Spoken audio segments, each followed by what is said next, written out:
మా తండ్రి, మీ పరిశుద్ధ నామానికి వందనాలు, స్తుతులు, స్తోత్రం తెలియజేస్తున్నాము. మరొక తరుణాన్ని మాకు అనుగ్రహించి తండ్రి, మీ వాక్కుల ముందు ప్రణమిన వాక్యాన్ని మాకు అనుగ్రహించినందుకు వందనాలు. కేవలం వినువారు మాత్రంగా ఉండి మమ్మల్ని మేము మోసపుచ్చుకునకుండా విన్న మాటల్లోని ఆంతర్యాన్ని గ్రహించి లోకాలను కలిగించిన జీవముగల దేవుని మాటని మీ పిల్లలు భయభక్తులతో హృదయాలను తెరిచి మనసారా ఆలకించుటకు వారందరినీ తండ్రి నీ ఆత్మస్వాధీనం అందించుకొని దీనుడము నలుపుడమైన నన్ను జ్ఞాపకం చేసుకుని తండ్రి ఆత్మవశం చేతను బలపరిచి మీ పిల్లల హృదయాల్లో లోతుగా మీ మాటలు మాటలకు సహాయం చేయవలసింది వేడుకుంటూ క్రీస్తునామని ప్రార్థనకు వేడుకుంటున్నాం మా పరమ తండ్రి, ఆమేన్.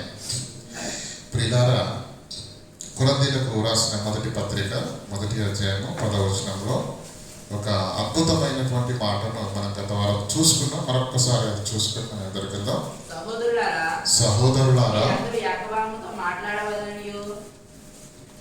ఈ పత్రిక కొరింథీయులకు రాసినప్పటికీ ఇది కేవలము కొరింథీయులను ఉద్దేశించి మాట్లాడుతున్న మాటగా మనం తీసుకోకూడదు, కానీ ప్రపంచంలో క్రీస్తును నమ్మిన దేవుని పిల్లలైన క్రైస్తవులైన వారు అందరికీ వర్తించే మాట. చదవండి. సహోదరులారా, క్రైస్తవులైన వారందరూ, క్రీస్తు రక్తంలో కడగబడిన వారందరూ ఏకభావముతో ఉండాలి. ఏమండి? క్రైస్తవులందరూ, వాళ్ళు తమిళ వాళ్ళైనా, మలయాళం అయినా, మరాఠీ అయినా, హిందీ అయినా, గుజరాతీ అయినా, పంజాబ్ అయినా, తెలుగు అయినా, ప్రపంచంలో ఏ క్రైస్తవుడైనా అతడు మాట్లాడే మాటల్లో భావం ఒక్కటిగా ఉండాలి. మీరు ఏకభావంతో మాట్లాడవాలని, ఏక మనసు ఉండాలి. మొదటిది ఏకభావం ఉండాలి. నెంబర్ 2 ఏక మనసు ఉండాలి. ఏక తాత్పర్యం, మీరు సన్నద్ధులై ఉండవాలని ప్రభు అయిన క్రీస్తు పేరిట మిమ్మల్ని ఏమంటే వేడుకుంటున్నాను. ఈ మాటలోని భావాన్ని మనం ఆలోచన చేయగలిగితే క్రైస్తవులంతా ఏకభావము, ఏక మనసు, ఏక తాత్పర్యంతో ఉండాలనే వాక్యం చెప్తుంది. మీరు బాగా ఆలోచించండి. ఈ 3 పదాలను మనం ఒక్కసారి లేఖనాల దగ్గర పెట్టి ఆలోచన చేయగలిగితే, ప్రారంభం నుంచి నీతిమంతుడైన హేబేలు, అంతేనండి, హేబేలే కదా, నీతిమంతుడైన హేబేలు మొదలుకొని ఈ రోజు వరకు, లేదంటే బైబిల్లో ప్రకటన గ్రంథం చివరి వరకు రాయబడిన భక్తులలో జీవితాలను మీరు పరిశీలించి చూస్తే వాళ్ళందరూ ఒకే కాలంలో పుట్టిన వాళ్ళు, ఒక భాషకు సంబంధించిన వాళ్ళు కాదు, ఒక్క కాలంలో పుట్టిన సమకాలికులు కాకపోయినా, ఏమండి, ఒక్కొక్కరికి కొన్ని వందల సంవత్సరాల వ్యత్యాసం ఉంది. అవునా? వారి భాష వేరు, వారు పుట్టిన జన్మస్థలాలు వేరు, వారు పుట్టిన కాలాలు వేరు, కానీ వారందరినీ మీరు ఫిల్టర్ చేస్తే మీకు కనిపించేది ఏంటో తెలుసా? ఏక తాత్పర్యం, ఏకభావం, ఏక మనస్సు. హేబేలులో ఏ భక్తి ఉందో ఆ భక్తిలోని మనస్సు, ఆ భక్తిలోని భావం, ఆ భక్తిలోని తాత్పర్యం, విశ్వాసం, అదే అబ్రహాముకు, అదే నోవాహుకు, అదే మోషేకు, అదే ఇలా తరాలు గడుస్తున్న కొద్ది వారందరూ ఒకే భావం కలిగిన భక్తితో ఉన్నారు. ఒకే భావంతో కలిగిన పేతురు ఎందుకు, ఏమండి, అబ్రహాం ఎందుకొరకు బ్రతికాడు? మోషే ఎందుకొరకు బ్రతికాడు? అబ్రహాము దేవుని మాటను నమ్మెను, వెళ్ళు అన్నాడు, వెళ్ళాడు, అంతే. మోషేకి ఏమన్నాడు? నాయన, ఇశ్రాయేలీయులైన నా ప్రజలు ఐగుప్తులను అలిగిపోతున్నాను, వాళ్ళని విడిపించడానికి నేను నిన్ను సెలెక్ట్ చేసుకున్నాను, వెళ్తావు వెళ్ళవన్నాడు, అంతే. వెళ్ళడా లేదా? 40 సంవత్సరాలు నడిపించాడు, అంతేనా? 40 సంవత్సరాలు. ఏ పనిలో ఉన్నాడు? అబ్రహాం ఏ పనిలో ఉన్నాడు? దావీదు ఏ పనిలో ఉన్నాడు? సమూయేలు ఏ పనిలో ఉన్నాడు? ఏకభావం. కాలం ఒక్కటి కాకపోయినా, భాషలు ఒక్కటి కాకపోయినా, ప్రాంతాలు ఒక్కటి కాకపోయినా, వారు ఆయా కాలంలో పుట్టిన ఆయా భాషలు మాట్లాడినప్పటికీ కూడా వారి భక్తిని పరిశీలన చేస్తే, వారి జీవితాలను పరిశీలన చేస్తే ఒకే భావం, ఒకే తాత్పర్యం, ఒకే మనస్సు. దేవుని మాటను శిరసావహించాలి. ఆ దేవుని మాటకు లోబడి దేవుని ఆజ్ఞ ప్రకారంగా నా బ్రతుకును కొనసాగించుకోవాలి. స్వార్థంతో కాదు, నిస్వార్థమైన భక్తిని చేసి వారు ప్రియులారా మనకు మాదిరిని చూపారు. చూడండి, మీరు అందరు భక్తుల పేర్లు రాసుకుంటే ఇంటికి వెళ్ళిన తర్వాత అందరిలో మనకు కనిపించేది ఏంటి? ఏకభావం, ఏకతత్పర్యం, ఏక మనస్సు. అర్థమవుతుందా? అది ఈరోజు మనకు ఉన్నదాన్ని మనం ఆలోచన చేస్తే ఒక్కొక్కసారి ప్రియులారా, మీరు ఆలోచిస్తారో లేదో తెలియదు, కానీ నాకు ఆలోచిస్తే నాకు నిద్ర రాదు. ప్రారంభ శతాబ్దంలో క్రైస్తవులకు వచ్చిన శ్రమలు అన్ని నేతి సంచులు, నూనె ఉంటుంది కదండి, నేతి సంచులను ఏమంటే కింది నుంచి ఇలా ప్యాంటులాగా తొడిగించేసి ఏంటి కింద అగ్ని పెట్టేసి, అర్థమవుతుందా, సజీవ దహనం చేశారు. స్తంభాలకు కట్టి కాల్చేశారు. సింహాలను ఏమండి చుట్టూ పెద్ద స్టేడియంలో జనాలంతా కూర్చొని క్రైస్తవులైన వారిని తీసుకుని వచ్చి ఆకలితో ఆ సింహాల మధ్యకు తోసేసినప్పుడు ఆ సింహాలు వారిని వేటాడి కొరికి చంపుతుంటే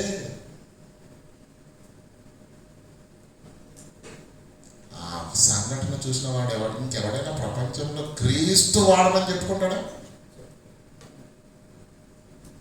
అయినాలు మానలేరండి బాబు. సింహాల బోరులో వేసి చంపినా అది బాహాటంగా జరిపించిన ప్రజలకు భయము, గొల్లు గగురు పుట్టాలి. ఇక క్రైస్తవుడు అనేవాడు భూమి మీద ఉండకూడదు, తుడిచిపెట్టేయాలన్న ఏమండి ఒక కుటిలమైన ఆలోచనతోటి రాజ్యాధినేతలు,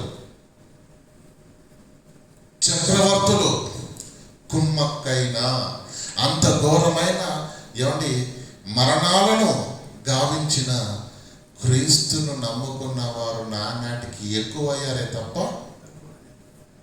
ఏమంటే ఈ మాటలు చదువుతున్నప్పుడు ఏదో ఒక సాహిత్యంగా ఒక నవల కాదు. మీరు ఆలోచించండి, ఆ స్థానంలో నువ్వు ఉంటే నిలబడతావా? నలుగురు వచ్చి ఏమంటే ఇద్దరు వచ్చి బెదిరిస్తే చాలు మనల్ని, జీవితంలో మనం చర్చికెళ్ళాం. అలా ఉంది మన పరిస్థితి. కొట్టడం తర్వాత, చంపడం తర్వాత, నరకడం తర్వాత. అర్థమవుతుందా లేదా? మరి వారే పిచ్చి పెట్టిందండి మనకు. కరుడాలతో కొట్టినా, సింహాల బోరులో వేసినా, నీటి డబ్బలతో తగలబెట్టినా, ఏమంటే కాకడలాగా కాలిపోతూ కూడా ఆ మరణపు అరుపుల్లో నుంచి కూడా క్రీస్తును ఏమంటే స్మరించడం మానిన వారు కారు. వాళ్ళు అంతటి భయంకరమైన యాత్రలో కూడా క్రైస్తవ్యాన్ని విడిచిపెట్టిన వారు కాదు.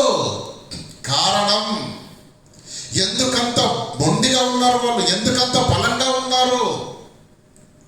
ఏమర్థమైంది వాళ్ళకు? మనకేదో అర్థం కాలేదు. అందుకే మనది ఎలా ఉందంటే ఫ్యాన్ గారికి ఎగిరిపోయే రకం. మనం తుఫాన్ రావాల్సిన అవసరం లేదు. ఏంటి, ఫ్యాన్ గారికి నన్ను చిన్న చూపు చూస్తాడా, ఇంకా నేను రాను. అర్థమవుతుందా? తుఫాన్లు రావాల్సిన అవసరత లేదండి. చిన్న చూపు చూశారంటే దానికి తాలూకా ఇంకా దేవుడు విడిచిపెడతాడు. శ్రమలు, కష్టాలు, కన్నీళ్లు వచ్చినా ఊపిరున్నంత వరకు క్రీస్తుని స్మరిస్తూ మోకరించి ప్రార్థన చేసి క్రీస్తు నుంచి వైదొలగని బలమైన విశ్వాసాలు వాళ్ళవి. ఫ్యాన్ గాలికి ఎగిరిపోయే పొట్టు లాంటి భక్తి మంది. కారణం ఏంటి? బాగా ఆలోచించండి ప్రియులారా. మనం ఏ ఏ విషయంలోనైనా బలంగా నిలబడాలంటే మనకు ఏం అర్థం కావాలి? ఫస్ట్ విషయం అర్థం కావాలి. మీకు అర్థమయ్యేటట్టు చెప్తాను. యేసుక్రీస్తు ఎంత ఆలోచించాలంటే ప్రియులారా, యేసుక్రీస్తు బోధ చేయడానికి గంటలు కూర్చొని ఎంత ఆలోచిస్తే ఆ ఉపమానం చెప్పడం మీకు అర్థమైపోద్ది. ఇప్పుడు ఏమనంటే, పరలోక రాజ్యము పొలములో దాచబడిన ధనమును పోలి ఉన్నది అన్నాడు. చూడండి ఆ మాటను చూసుకుందాం ఒకసారి. మత్తయి సువార్త తీయండి.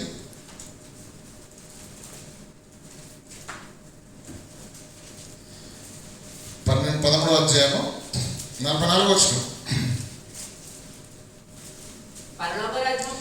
పరలోక రాజ్యము గురించి చెబుతున్నాడు. ఆగండి, యేసుక్రీస్తు ఏం అర్థం చేయించాలనుకుంటున్నాడు మనకి? పరలోక రాజ్యం అంటే ఏంటో మీకు అర్థమైతే మీరు బలంగా బ్రతుకుతారు. మీకు అర్థం కాకపోతే, కాబట్టి మీకు అర్థం చేయించాలనుకున్నాడు. కాబట్టి పరలోక రాజ్యం గురించి చెప్తున్నాడు. ఇక్కడ ఏం చెప్తున్నాడు అంటే, పొలములో దాచబడిన ధనమును పోలి ఉన్నది. ఇక్కడ అర్థం లంకె బిందెలు అని విన్నారా? చెప్పండి, ఏంటి లంకె బిందెలు అంటే ఏంటి? అప్పట్లో భూరాజులు ధనాన్ని ఏమండి తవ్వి భూమిలో దాచిపెట్టుకునేవారంట. ఆ భూమిలో దాచిపెట్టబడిన ధనాన్ని పరిగెత్తి ఏమండి ప్రయాణించి ఎక్కడికి వచ్చి ఆగింది. అది పొరపాటున మన పొలంలోకి వచ్చింది అనుకోండి, పైనుంచి స్కానర్ పెట్టుకుని చూసాం అనుకోండి, ఎంత సంతోషపడతామండి. మీకు ఇప్పుడు అర్థమయ్యే భాషలో చెప్తాను, ఓకేనా? ఇప్పుడు మన సహోదరులు అనిల్ ఉన్నారు, ఆ స్కానర్ తోటి చూసాం. స్కానర్ తోటి చూసినప్పుడు ఆ పొలంలో లంకె బిందెలు ఉన్నాయన్న సంగతి నాకు తెలిసింది. బాగా అర్థం చేసుకోండి. పొలం ఎవరిది? అనిల్ బ్రదర్ది. నాకేం తెలిసింది? పొలములో దాచబడిన ధనమున్నదన్న సంగతి నాకు తెలిసినప్పుడు ఎక్కడ వెళ్తాను అడిగాను. ఏంటి 10 లక్షలు ఉందనుకోండి, చెప్తున్నా మీకు అర్థం కావడానికి. 10 లక్షలు ఉంది. ఎంత? ఎకరం. ₹1,00,00,000 అన్నాడు ఆయన. ఎంత? ₹1,00,00,000 అన్నాడు. ఇప్పుడు నేనేం చేయాలి? ఏంటి 10 ఎకరాలు ఉన్న పొలం నీది కాకపోతే ఇంకా పొలం లేదేంటి నాకు? నేను వేరేది కొనుక్కుంటానులే అంటానా? ఎందుకనను? నాకున్న ఇల్లు, వాకిలి, ఆస్తి అంతా అన్నైనా సరే అది కావాలి. కారణం ఎకరం భూమి అని కాదు బాబు, అందులో ఏముందో నాకు బాగా దాన్ని నేను కైవసం చేసుకుని ఆ బంగారం కానీ తీసుకున్నాను అనుకో, ఈ ఎకరాలు 100 ఎకరాలు ఉంటాను మళ్ళీ. అది నాకు తెలిస్తే నీకు అర్థమయ్యే భాషలు చెప్పిన ఇదే పరలోకం అంటే అని చెప్పాడు. అర్థమవుతుందా? పరలోక రాజ్యము పొలములో దాచబడిన ధనమును పోలి ఉన్నది. ఒక మనుష్యుడు దాన్ని కనుగొన్నాడట. వాడికి అర్థమైందంట, ఈ భూమిలో లంకె బిందెలు ఉన్నాయి, లేదంటే బంగారు మీద ఉందని అర్థమైందంట. కానీ పొలమేమో అతన్ని కాదు. ఇప్పుడు ఏం చేయాలి? దాన్ని కొనాలంటే ఇంటికి వెళ్ళాడు. అమ్మాయి ఎంత ఉంది మన ఇంట్లో? లెక్కలేసింది, బంగారం డబ్బంతా తీసుకొస్తుంది. దీంతో రాదు. ఏం చేద్దాం? ఇల్లు, వాకిలి, ఉన్నది లేదు మొత్తం అమ్మి ఆ పొలం కొనడానికి వెళ్తున్నాడు. ఊళ్ళో నీకేం పిచ్చి పట్టిందారా? ఉన్న ఇల్లును గూడు నమ్మేసి నువ్వు మరి పొలం కొనాల్సిన అవసరం అవుతుందా? పిచ్చి పట్టిందా నీకు? ఎర్రి పట్టిందా? ఏం చేస్తున్నావు నీకు అర్థమవుతుందా? లోకమంతా కాకుల్లా ఎన్నో మాటలు, ఎంతమంది ఎన్ని సూటి పోటీ మాటలు మాట్లాడినా వీడేం చేస్తున్నాడు తెలుసండి? తనకు కలిగినదంతా ఎందుకున్నాడు? ఇల్లు వాకిలి కూడా అమ్మేసి ఎందుకున్నాడంటే అందులో ఏముందో అతనికి బాగా తెలుసు. భక్తిలో ఏముంది, క్రైస్తవ జీవితంలో ఏముంది, సంఘములో ఏముంది, క్రీస్తు రక్తము చేత ప్రోక్షింపబడటంలో ఏముంది, ఏమనుకుంటున్నారు? ఏమండి పాస్టర్ గారు పూరపడలేక వచ్చాను అన్న నదిలో ముంచారు లేచారు అయిపోయింది అనుకుంటున్నారా? గోదావరిలో మునిగినట్టు కాదు. ఏంటి సంఘం అంటే ఏంటి? క్రీస్తు రక్తం ఎందుకు పెట్టాడు? దాని విలువ నీకు అర్థమైతే నీ భక్తి జీవితం ఇలా ఎప్పటికీ ఉండదు. చూడండి, ఫిలిప్పీలకు రాసిన పత్రిక 3వ అధ్యాయము పౌలు ఒక అద్భుతమైన మాటను మాట్లాడుతున్నాడు. అక్కడ చూడండి, ఫిలిప్పీలకు రాసిన పత్రిక 3వ అధ్యాయము 11వ వచనం. సహోదరులారా, నేను ఇది వరకే ఒకటి చేయుచున్నాను. నా భక్తి ప్రారంభమైనప్పటి నుంచి నేను ఏం చేస్తున్నానంటే వెనక ఉన్నవి మర్చిపోయి ముందు ఉన్నది ఏదో ఉందంట. పౌలు గారి ముందట వేగపరచు. క్రీస్తు యేసు నందు, నెమ్మది చదవండి.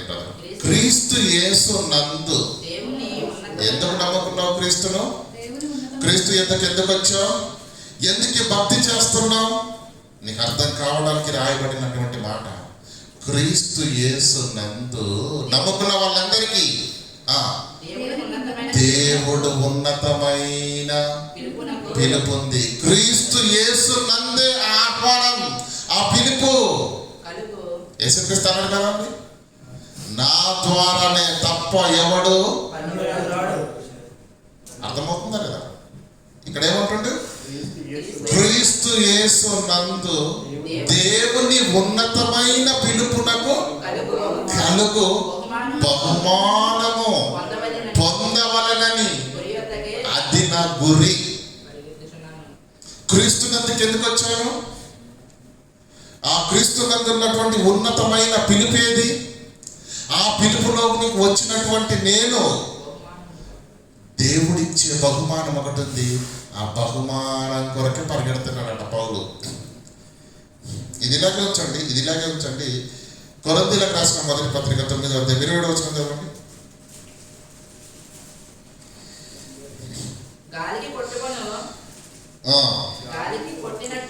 గాలిని కొట్టినట్టు నేను పోట్లాడుటలేదు. అర్థమవుతుందా లేదా? ఏమంటుండంటే, ఏమంటే ఇప్పుడు నేను ఎవరినైనా కొట్టాలనుకోండి, ఏమన్నా నా పక్కన నా ఎదురు ఎవరినైనా ఉంటే వాళ్ళని కొట్టేయగలుగుతాను. ఎవరు లేరనుకోండి, గాలిని కొట్టాడనుకోండి, అప్పుడు మీరందరూ ఏమనుకుంటారు? అంతేనా? మాస్టర్ గారిని హాస్పిటల్ తీసుకెళ్ళాలనుకుంటారు, అంతేనా? గాలిని కొట్టేవాడు జ్ఞానవంతుడు అవుతాడండి? కాదు. మెంటల్ హాస్పిటల్కి వెళ్ళామనుకోండి, చేతిలో చాట ఉండదు, బియ్యం ఉండదు. ఏం చేస్తున్నట్టు బియ్యం వెళ్తున్నట్టు అది మనం ఏం అనలేము. అక్కడ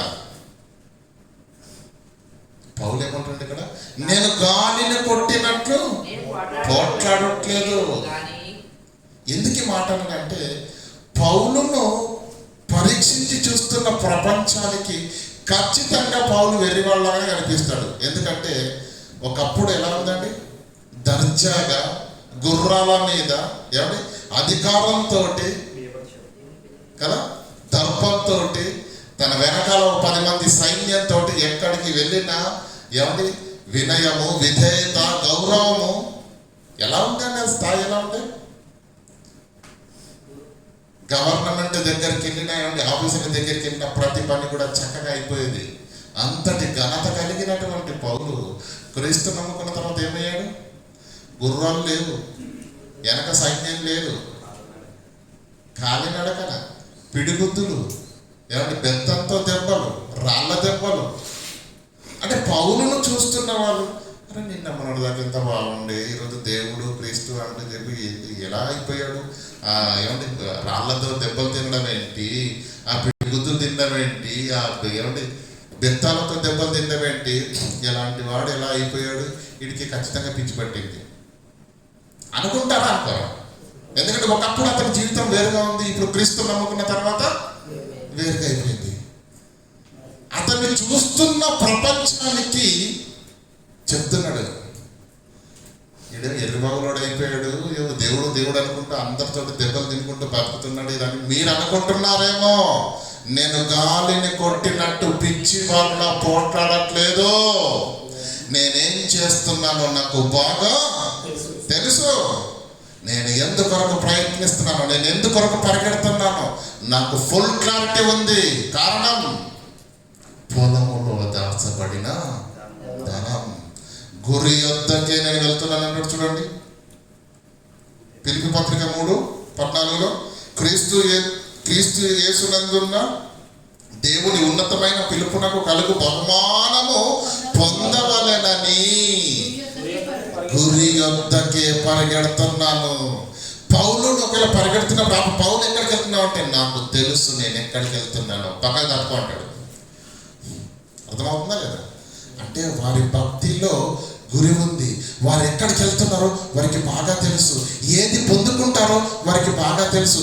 ఏం కోల్పోతున్నారో దాన్ని పట్టించుకునే స్థితిలో వారు లేరు. కారణం ఇది 60 ఏళ్ళ వరకే ఉంటుంది, అది అనంతకాలము ఉంటుంది. వారికి అర్థమైన భావం ఏదో వారిని బలపరిచింది. మనకు అర్థం కాని భావం ఏదో మనల్ని ఇంకా లోకం వైపే నెడుతుంది. అర్థమవుతుందా లేదా? అంటే వారు కూడా కళ్ళు ఉన్నాయా లేదా? వారికి నోరుందా లేదా? వారికి ఆకలి ఉందా లేదా? భక్తులకు వారు లోకంలోనే ఉన్నారా, అడవుల్లో ఉన్నారా? లోకంలోనే ఉన్నారు కదా. మరి వారు పాపములో పడకుండా ఎలా బ్రతకగలిగారు? నంబర్ 1, ఆ శ్రమలకు కూడా ఎదురాడి ఎలా ధైర్యంగా నిలబడగలిగారు అంటే వాళ్ళకి ఏదో తాత్పర్యము వారికి అర్థమైంది. ఒక మహామర్మము వారికి అర్థమైపోయింది. మహామర్మం వారికి అర్థమైపోయింది కనుక అయితే ఇది ఊడిన ఒక్కటే అనుకున్నారు. అందుకే వెనకున్న వాటిని మరిచి ముందున్న వాటికై నేను పరిగెడుతున్నాను. నేను ఎక్కడికి వెళుతున్నానో నాకు బాగా తెలుసు. నేను ఎక్కడికి వెళుతున్నానో నాకు బాగా తెలుసు. చదవండి. కాబట్టి మనలో సంపూర్ణమైన దేవుని యొద్దకు వచ్చిన, సంఘంలో చేరిన, బాప్తిసం తీసుకున్న, క్రీస్తు రక్తం చేత కడగబడి అననిత్యము ఈ దేవుని వాక్కుల చేత బలపరచబడుతున్న మీరందరూ సంపూర్ణమైన మనమందరము ఇదే తాత్పర్యంతో ఉండాలి, ఇదే భావంతో ఉండాలి, ఇదే మనస్సుతో ఉండాలి. అందుకే వచ్చారు క్రీస్తు యొద్దకు. అదే క్రీస్తు యొక్క భక్తి పరమార్థం యొక్క తాత్పర్యం. అంతేకాని ఈ లోకంలో బ్రతకడానికి, ఈ లోకంలో చిన్న చిన్న వాటిని పొందుకోవడానికి వచ్చిన వారు కాదు మీరు క్రీస్తు యొద్దకు. చిన్న పిల్లల్లా ప్రవర్తించకండి. అడగక మునిపే ఇచ్చిన దేవుడు నీకు అవసరంగా ఉన్న వాటిని ఎప్పుడూ కూడా ఇస్తాడు. ఆ అవసరాల కొరకు రాలేదు క్రీస్తు యొద్దకు. నీవు ఎందుకొరకు వచ్చావు? కొరింథీయులకు రాసిన పత్రిక 2వ పత్రిక 5వ అధ్యాయం 6 నుంచి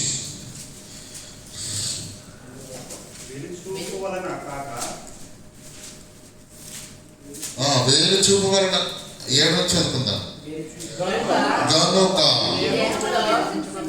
దేహములో నివసించుచున్నంత కాలము ప్రభువునకు దూరంగా ఉన్నాము.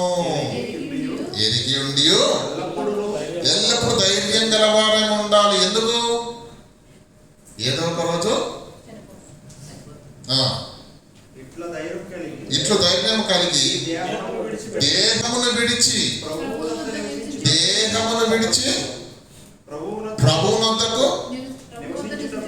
ప్రభువునొద్దకు నివసించుటకు. అంటే భక్తులకు ఏమర్థమైందనమాట? ఈ శరీరం మనం తొడుక్కున్నటువంటి తొడుగు. అంటే డ్యూటీకి వెళ్తారు కదండి, డ్యూటీకి వెళ్ళినప్పుడు మంచి డ్రెస్ వేసుకొని వెళ్తాం, కంపెనీ డ్రెస్ వేసుకొని వెళ్తాం. డ్యూటీ అయిపోగానే ఏం చేస్తామండి? తీసి తలవారిస్తాం. సింపుల్.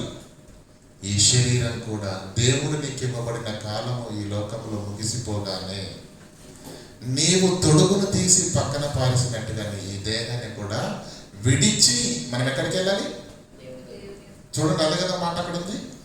కనుక ఈ దేహములో నివసించుచున్నంత కాలం మనం ప్రభువును దూరంగా ఉన్నామని ఎరిగి ఉండి ఎల్లప్పుడూ ధైర్యం గలవారై ఉన్నాము. ఇట్లు ధైర్యము కలిగి ఏదో ఒక రోజు దేహమును విడిచి ప్రభువుని యొద్ద నివసించుటకు వెళుతావా, తప్పిపోతావా?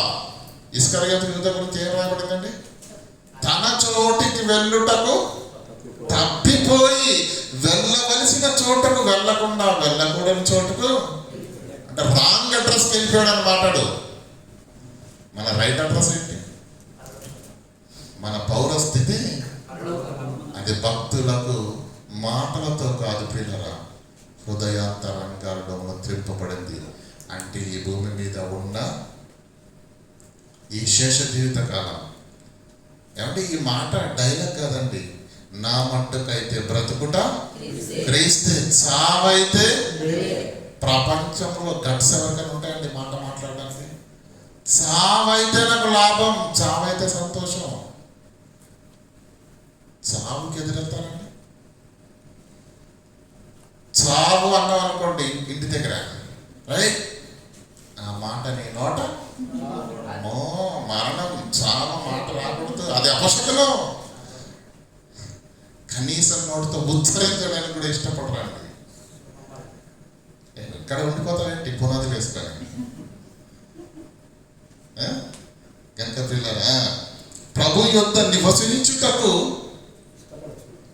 ఇష్టపడుచున్నాము. కావున దేహమందున్నను దేహము విడిచినను ఆయనకిష్టులై ఎందుకు ఉండాలి? ఎందుకు ఉండాలి? అదే ఏక మనస్సు, అదే ఏక భావం, అదే ఏక తాత్పర్యం. దేహములో ఉన్నను దేహమును విడిచిపెట్టినను మన ఇష్టాలు ఏం లేవు అక్కడ. ఈ మధ్య కాలంలో పోయే కాలం కాకపోతే అండి, భార్యాభర్తలు అన్నప్పుడు దేవుడు వాళ్ళ గురించి ఒక అద్భుతమైన మాట రాశాడండి ఆదికాండలో. ఏమన్నా ఏక శరీరం అన్నాడు, కానీ ఏక మనసులు లేవు ఇప్పుడు. అర్థమవుతుందా? భార్యకో ఫోన్ ఉంటుంది, భర్తకో ఫోన్ ఉంటుంది. ఈ ఫోన్లో ఉన్న పాస్వర్డ్ అబ్బాయికి తెలియదు, ఆ అమ్మాయి పాస్వర్డ్ ఏమో అబ్బాయి గారికి తెలియదు. మళ్ళీ భార్యాభర్తలే. అర్థమవుతుందా లేదా? మళ్ళీ ఇష్టాలు లేరు. అదేంటి ప్రియులారా, స్త్రీ సంఘానికి సాదృశ్యం. స్త్రీ సంఘానికి సాదృశ్యం. సంఘం అంటే ఎవరు? దాంట్లో బాయ్స్ ఉంటారు, గర్ల్స్ ఉంటారు, స్త్రీలు ఉంటారు, పురుషులు ఉంటారు. వివాహం చేసుకున్నటువంటి స్త్రీ తనకంటూ ప్రత్యేకమైన ఇష్టాలేమి ఉండవు. తనకంటూ సపరేట్గా ఏమంటే భర్తకు సపరేట్గా, భార్యకు సపరేట్గా ఇష్టాలు ఉండవు. భార్యాభర్తలు ఇద్దరిది ఒకే మాట, ఒకే ఇష్టం. ఓకే అంటే ఓకే, లేదంటే లేదు, ఏదైనా సరే. అర్థమవుతుందా లేదా? అలా క్రీస్తుతో అనుసంధానము చేయబడినటువంటి మన జీవితాలు బాప్తిసం ద్వారా. ఇక్కడికి వచ్చిన నా ఇష్టం అంటే కుదరదు. మళ్ళీ ప్రభువా నీ ఇష్టమే నా ఇష్టం అంటావా? యేసుక్రీస్తు ఏమన్నాడు కదా? తండ్రి నీ చిత్తమైతే ఈ గిన్నెను నా యొద్ద నుండి తొలగించు, కానీ అయినా నా చిత్తం కాదు ప్రభు, నీ చిత్తమే. ప్రభు యొద్దకు వచ్చాం, మళ్ళీ మన చిత్తాలే, మన ఇష్టాలే, మన షెడ్యూలే, మళ్ళీ క్రైస్తవులమే, మళ్ళీ భక్తులమే, మళ్ళీ దేవునితో సావాసమే అనుకుంటున్నారు ప్రియులారా. ఆనాడున్న భక్తులకు ఈనాడున్న భక్తులం అనుకుంటున్న భక్త గ్రేసరులకు నింగికి నేలకున్నంత వ్యత్యాసం ఉంది. మనం భక్తులమని అనుకుని భ్రమపడుతున్నాం అంతే. నిజంగా నువ్వు భక్తిగా దేవుని కొరకు ఏం చేస్తున్నావు? నీ గుండె మీద చేసుకొని చెప్పు. ఏం లేదు, ఏం లేదు ప్రియులారా. సిద్ధపాఠం అనునిత్యము దేవుడు తన మాటలను ఎందుకు వినిపిస్తున్నాడు తెలుసండి? వాక్యం ద్వారా ఎందుకు వినిపిస్తున్నాడో తెలుసండి? ఇందాక మొదటి ప్రసంగంలో సహోదరులు చెప్పారు, క్రీస్తు రాకడ కొరకు నిన్ను సిద్ధపరుస్తున్నాడు, నిన్ను సిద్ధపరుస్తున్నాడు. అది విని ఏమండి జోలపాట కాదు అది వాక్యం అంటే. విని హాయిగా ఏమండి మన దగ్గర లేదులేండి. కొన్ని సంఘాలు ఇక్కడ వాక్యం చెప్తా ఉంటే అక్కడ డిటిఎస్ స్టార్ట్ అయిపోద్ది, డిటిఎస్ సౌండ్ స్టార్ట్ అయిపోద్ది. నిద్ర వచ్చేస్తుందండి వాక్యం అంటే. మరి అదేంటంటే బైబుల్ తీస్తేనే నిద్ర వచ్చేస్తుంది. మీరు నవల చదవండి రాదు, సినిమా చూడండి రాదు, క్రికెట్ చూడండి అసలే రాదు, మొబైల్ చూడండి రాదు, బైబుల్ తీయండి ఎనస్టిన్ టాబ్లెట్ కూడా పనిచేయండి బాబు. అంతేనా? అర్థం చేసుకోండి, మీ మనస్సు మీ ఆత్మ దేవుని కొరకైనదిగా ఉంటే, దేవుని కొరకు మిమ్మల్ని బలవంతం చేస్తే మీకు నిద్ర బైబుల్ చదివితే రాదు. దానిదేమనండి, తెల్లవారుజాము కాగానే అలారం మోగిపోతుంది ఆయనకి. ఎందుకట ఎక్కువ జామునే లేచి నీ ధర్మశాస్త్రంలోని సంగతులు నేను చదవాలని నాకు నిద్ర రావట్లేదు అంటాడు. వస్తుందండి మనకు ఆ మనసు ఉందా? ఒక్క రోజు ఉందండి, ఒక్క రోజు మళ్ళీ మనం దేవుణ్ణి ప్రేమిస్తామని డైలాగులు, పాటల్లో మాత్రం అమ్మో డైలాగుల మీద డైలాగులు ఉంటాయి. మంచిది, నేనేమంటున్నానంటే పిల్లలు, మనం ఏం మాట్లాడుతున్నామో ఆ మాట కట్టుబడి ఉండాలి. మనం ఏం పాడుతున్నామో ఆ మాట మనం నెరవేర్చాలి. చిన్నపిల్లలం కాదు మనం. ఎందుకంటే వయసు భౌతికంగా కూడా ఎదిగాము, అలాగే ఆత్మీయంగా కూడా నిన్న మొన్న దేవుని నమ్ముకున్న వాళ్ళము కాదు. కనుక ఎదిగిన వారము, సంపూర్ణతలోకి వచ్చిన వారము, అనుభవ జ్ఞానం ఉన్న వారము. కనుక పిల్లరా ఏమండి, నాణ్యమైన భక్తి మనం భూమి మీద చేస్తే తప్ప దేవుడు పరలోక రాజ్యంలో మన కొరకు ఎదురు చూస్తున్నాడు. మన కొరకు అక్షయమైనటువంటి శరీరాన్ని సిద్ధం చేశాడు. అది ఏమంటే నిర్మలమైనది, అక్షయమైనది, వాడబారనిది. అంత గొప్ప శరీరము, అంత గొప్ప జీవితము. ఏమంటే పరలోక రాజ్యంలో ఎంతకాలం బ్రతుకుతామండి? 60 ఏళ్ళ 70 అంకెలు లేవా? మరి 60 ఏళ్ళ బ్రతుకు కోసం ఏం చేస్తున్నావు? ఆహార నిషేధం కష్టపడుతున్నావు, అంతేనా కదా? నెల రోజులు మీరు డ్యూటీకి వెళ్ళకుండా ఉండండి, అవుతా? నెల రోజులు కష్టపడినారు అంటే ఈ 60 ఏళ్ళ జీవితం రేపు ముందరికి నడవాలి అంటేనే కష్టపడితే తప్ప అది ముందరికి వెళ్ళినప్పుడు అనంతకాలమైన ఆ జీవితం నువ్వు సంపాదించుకోవాలంటే దాని కొరకు నువ్వు కష్టపడకుండా, దాని కొరకు నువ్వు ప్రయాసపడకుండా, దాని కొరకు నువ్వు వేగిరపడకపోతే, ఎదురు చూడకపోతే, పెట్టుబడిగా నీ శేష జీవితాన్ని భక్తి రూపకంలో నువ్వు పెట్టకపోతే ఎప్పటికీ కూడా నీవు దాన్ని పొందుకోలేవు. దాని వాక్యభావం అదే ఏంటి? అడుగుడి నీకు ఇయ్యబడును, వెతుకుడు నీకు తీయబడును, వెతుకుడి నీకు దొరుకును, తట్టుడి నీకు. అడగక మునిపే అన్ని ఇచ్చిన దేవుడు ఇంకొకటి ఉంది, దాన్ని దేవుడు చేతుల్లో పట్టుకున్నాడు. దీని విలువ నీకు తెలియాలి బిడ్డ, నువ్వు అడగాలి, నేను ఇయ్యాలి. ఇంట్లో రోజు అమ్మ ఏం చేస్తుందండి? వంట చేసి పెడుతుంది. రోజుని అడుక్కోవలసిన అవసరం రెడీగా ఉంటుంది అంతే, అక్కడ అంతే. పొద్దుగా వేసేసరికి ఆల్రెడీ ఉంటాయి. ఎందుకంటే అవి అడగాల్సిన అవసరం లేదు. బైక్ కావాలనుకోండి, పొద్దుగా లేవగానే అక్కడ రాదు. ఎందుకు? నువ్వు అడగాలి, అంతేనా? నువ్వు అడగానే ఇచ్చేస్తాడండి తండ్రి. అప్పుడే ఇంటరా 12 ఏళ్ళు, అప్పుడు ఎందుకు బైక్ అంటాడు. నువ్వు ఎదగాలి, నీ శరీరం దృఢంగా మారాలి, ఎముకలు బలంగా మారాలి, నువ్వు ఇంకా ఎదగాలి. కాళ్ళు సరిగ్గా అందట్లేదు, నీకు ఇప్పుడు బైక్ ఎందుకు అంటాడు? నువ్వు అడగానే ఇస్తాడేంటి అంటే నీకు అర్థం కాదని చెప్పాను పిల్లరా. నిత్య జీవము అనుగ్రహించునన్నది తానే మనకు చేసిన వాగ్దానం. గనక పిల్లరా దేవుడు ఇస్తానని చెప్పాడు, క్రీస్తుని భూమి మీదకి పంపాడు. క్రీస్తు యేసు నందు మీరు పొందబోయే పిలుపునకు పొందబోయే బహుమానం కొరకు పౌలు పరిగెత్తాడు. అదే బహుమానం నీకు నాకు ఉంది. దాని కొరకు మనం పరిగెత్తుతున్నామా? కేవలం నామకార్థంగానే భక్తి చేస్తే ఆ ఫలం మనం పొందుకోలేమేమో గనక ప్రియులారా, పందెపు రంగమందు పరిగెత్తు వాళ్ళందరూ ఎలా పరిగెత్తుతారండి? 20 మంది వచ్చారనుకోండి, పందెపు రంగంలో ఫస్ట్ ప్రైజ్ ఉంటుంది, సెకండ్ ప్రైజ్ ఉంటుంది, థర్డ్ ప్రైజ్ ఉంటుంది, అంతేనా? ఈ 20 మంది స్టార్ట్ అనగానే మొదటోడు ఎట్లాగో అందరికి ప్రైజ్ ముగ్గురికి వస్తుంది. ఆ ముగ్గురులో నా పేరు ఉంటుందో లేదో నాకు తెలియదు. మరి ఇక్కడ నుంచి అక్కడి వరకు వెళ్ళి కష్టపడడానికి అవసరమా అని అనుకుంటాడా?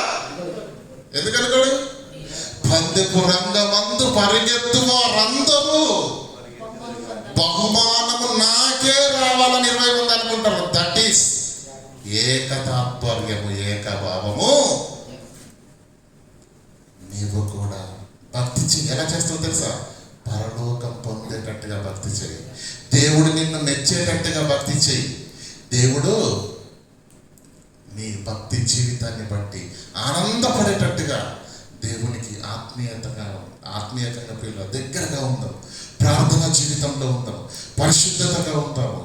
దేవుడు చెప్పిన మాటలను ఏమండి మంచి పాటలుగా కాదు, జోల పాటలుగా కాదు, కానీ ఆ మాటలలోని ఆంతర్యాన్ని నువ్వు గ్రహించి దానికి అనుకూలంగా ఈ భూమి మీద నువ్వు బ్రతికి క్రియారూపకమైన భక్తి చేయాలన్నదే దేవుని యొక్క ఆంతర్యం. అందుకే అనునిత్యము దేవుడు తన వాక్కుల చేత నిన్ను బలపరుస్తున్నాడు.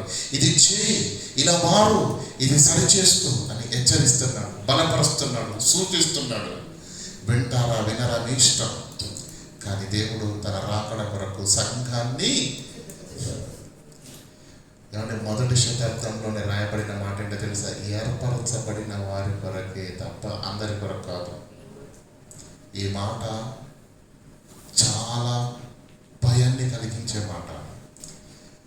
ఈ మాట చాలా భయాన్ని కలిగించే మాట. మీకు అర్థమైతే, అర్థం కాకపోతే ఏం ప్రాబ్లం లేదు. క్రీస్తు రక్తం, అపోస్తలుల ప్రయాసం, దేవుని కృప, ప్రకృతి ఎదురు చూస్తుండడం ఎవరి కోసమో తెలుసా? దేవుడు ఏర్పాటు చేసుకున్న వాళ్ళు కొందరు ఉన్నారు. ఆ కొందరి కోసమే. చివరికి ఒక్క మాట చూపించి ఒక మాట జ్ఞాపకం చేస్తారండి. అందరూ ఫ్లైట్లో వెళ్ళారా లేదు? ఒక్కసారైనా కానీ వెళ్ళారా? బోర్డింగ్ అయిపోయిన తర్వాత మనం ఎక్కడో అక్కడ షాపింగ్ చేసుకుంటూ మనం మర్చిపోయాం అనుకునే టైం. ఫ్లైట్ టైం అయిందనుకో, టేకప్ టైం అయ్యేసరికి అప్పుడు ఏమవుద్ది? ఏమండి ఉంటారు కదండి ఆ ఫ్లైట్లో ఉండే స్టాఫ్, వాళ్ళు చేతిలో పేపర్ తీసుకొని పేరు రవి గారు, అజయ్ గారు, ఈ ఫ్లైట్కి సంబంధించిన ప్యాసింజర్స్ బోర్డింగ్ అయింది కానీ ఎక్కలేదు. వీళ్ళెక్కడున్నారు? మనం పక్కన వెళ్ళి అమ్మని ముంబై వెళ్ళాలంటే పక్క దొరకో, నీతో పనులా? ఆమె ఎవరి కోసం వెతుకుతుంది? వీళ్ళిద్దరి కోసమే. దేవుని కృప, యేసుక్రీస్తు, పరిశుద్ధాత్మ దేవుడు, ప్రకృతి అంతా ఎదురు చూస్తుంది. ఎవరి కొరకు తెలుసా? దేవుడు ఏర్పరచుకున్న వారు కొందరు ఉన్నారు. ఆ లిస్టు దేవుని దగ్గర ఉంది. ఆ వారి కొరకు మాత్రమే సమస్త కార్యాలు జరుగుతున్నవి తప్ప ఇంకేమీ కాదు. కనుక దేవుడు ఏర్పరచుకున్న వారి కోసమే ఇంకా ప్రకృతి నిలిచి ఉంది. ఆ ఏర్పరచుకున్న వారిలో నీవు నేను ఉన్నామో లేదో మన భక్తి మనల్ని నిరూపించాలి. ప్రార్థన చేసుకుందాం. కనికరం గల దేవ, కృపోన్నతుడైన మా తండ్రి, మీ పాదాలకు వందనాలు. కేవలం వినువారే మాత్రమే ఉండి మమ్మల్ని మేము మోసపుచ్చుకునకుండా ప్రతి మాట సూటిగా స్పష్టంగా మా భక్తి జీవితాలను బలోపేతం చేయడానికి తండ్రి మీరు వినిపిస్తున్నారన్న సంగతిని మేము గుర్తెరిగి తండ్రి, కేవలము ఎవరినో మోసం చేస్తున్నామని కాదు కానీ తండ్రి, మమ్మల్ని మేమే మోసం చేసుకుంటున్నాము మీ మాటలు విని అనుసరించకపోవడం అన్న భక్తి తండ్రి తాత్పర్యాన్ని మేము గ్రహించినట్లుగా మా మనోనేత్రలు వెలిగించి మీ నామానికి మహిమ తీసుకొచ్చుకోమని ప్రాధేయపడుతూ తండ్రి, కేవలము నామకార్థమైన వేషధారణతో కలిగిన భక్తి జీవితాన్ని మేము కలిగి ఉండకుండా తండ్రి, మా బ్రతుకులను బట్టి తండ్రి మిమ్మల్ని మహిమపరిచే స్థితిలో మమ్మల్ని సిద్ధపరచవలసిందిగా వేడుకుంటూ క్రీస్తునమని ప్రార్థన వేడుకుంటున్నాం మా పరమ తండ్రి. ఆమేన్.